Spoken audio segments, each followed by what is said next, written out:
Hello everyone, welcome back to the channel. Today we are diving into a subject that many people think about, but very few truly understand. We are talking about the real way to survive World War III, and why so many of the common ideas and myths about survival may actually be misleading or even dangerous.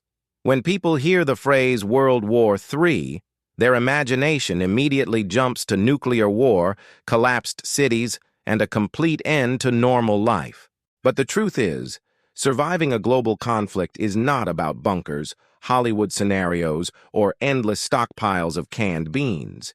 It is about mindset, practical skills, community, and understanding what really happens when the world is pushed into chaos.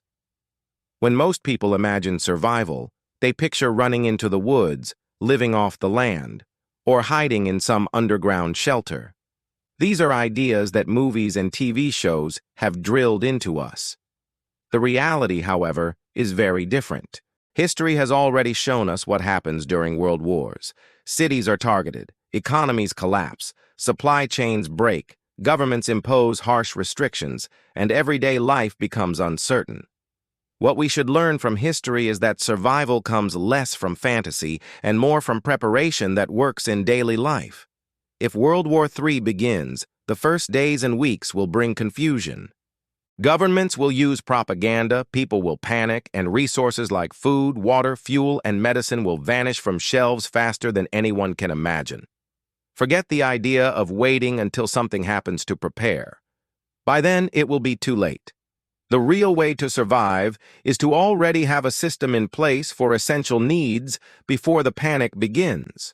Stockpiling is not just about having hundreds of items in storage. It is about choosing carefully, rotating supplies, and making sure that the essentials you keep are realistic for your household.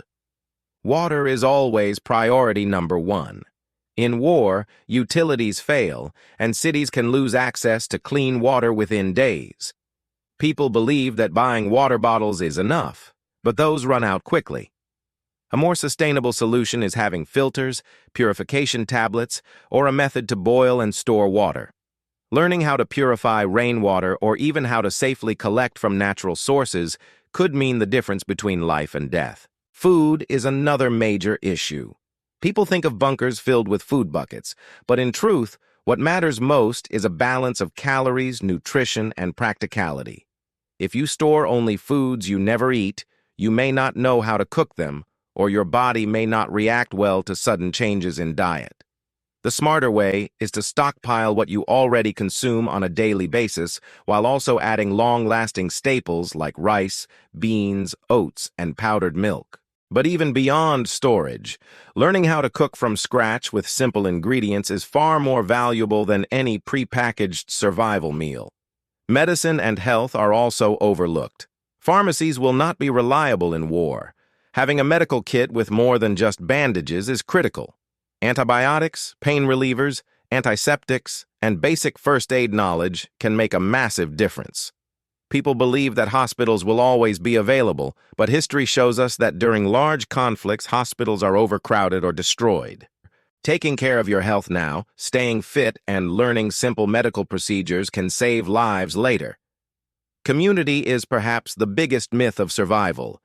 Many imagine themselves surviving alone like action heroes. In reality, isolation is deadly. No single person can defend, feed, and care for themselves long-term. Communities, families, and small groups are always stronger.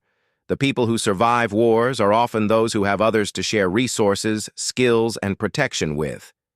Building strong bonds with neighbors, family, or local groups before a crisis is one of the best survival strategies. Another overlooked aspect is mental resilience. People think survival is only physical, but war takes a heavy psychological toll. Fear, anxiety, and hopelessness can destroy the will to live. Those who stay calm, adaptable, and hopeful have higher chances of survival. Practicing stress control, meditation, or simply learning how to function under pressure prepares you to make rational decisions instead of panicking when everything falls apart. Financial preparation is also crucial. In a world war, economies collapse, currencies lose value, and jobs vanish. Many people believe physical cash will save them, but if inflation strikes, money becomes worthless. Diversifying savings into stable assets, precious metals, or even useful trade items like food, fuel, and medicine may become far more valuable than paper currency. Learning basic trade and barter skills could replace the financial system if it collapses. Security is another major myth. Movies show endless gunfights. But in reality, most people who use violence recklessly during war do not survive long. Security is important, but it is about balance. Protecting your home and family matters, but drawing attention to yourself with loud or aggressive behavior can make you a target. A smarter approach is stealth, awareness, and having a plan for evacuation if things get too dangerous. Security is not just about weapons.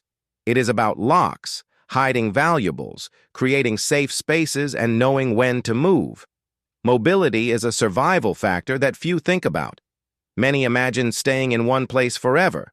But in wars, cities are destroyed, areas are blockaded, and people are forced to move. Having a bug-out plan, a backpack with essentials, and knowledge of safe routes could be life-saving.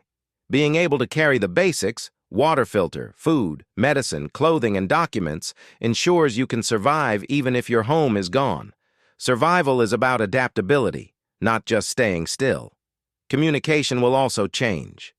Internet, phones, and television may be shut down or controlled by governments. Learning alternative methods like radios, walkie-talkies, or even physical signals could keep you connected when modern systems fail. Having a way to get information that is not filtered or manipulated is critical during war. History teaches us valuable lessons. In World War II, those who survived were not just the strongest, but the most resourceful. Families who grew their own food, communities who worked together, and people who adapted quickly stood a far better chance. Survival is not about waiting for rescue. It is about building independence while still cooperating with others. Another reality is that survival goes beyond just living through the conflict. You must also think long-term. After a world war, rebuilding takes years, sometimes decades. Infrastructure, jobs, and stability are slow to return. Preparing for self-sufficiency, like learning gardening, basic repairs, and practical trades, means you are useful in a post-war world. Those who can produce, fix, or teach are always valued in times of rebuilding. We must also talk about the nuclear fear.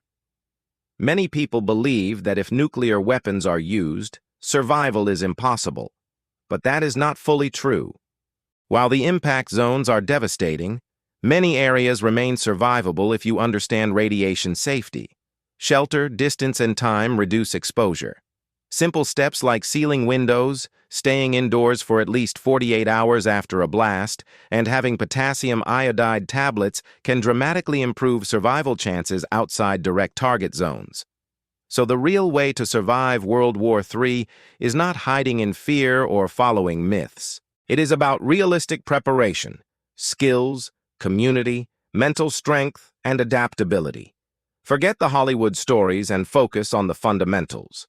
Prepare now in ways that already improve your daily life. Build health, skills, and relationships that support you even in peace. Then, if the worst happens, you will not just be surviving, you will be capable of rebuilding and thriving in whatever future comes next. That is the truth about survival in World War III. It is not about fear, it is about preparation and resilience. If you understand these principles, you are already ahead of most people who rely only on myths.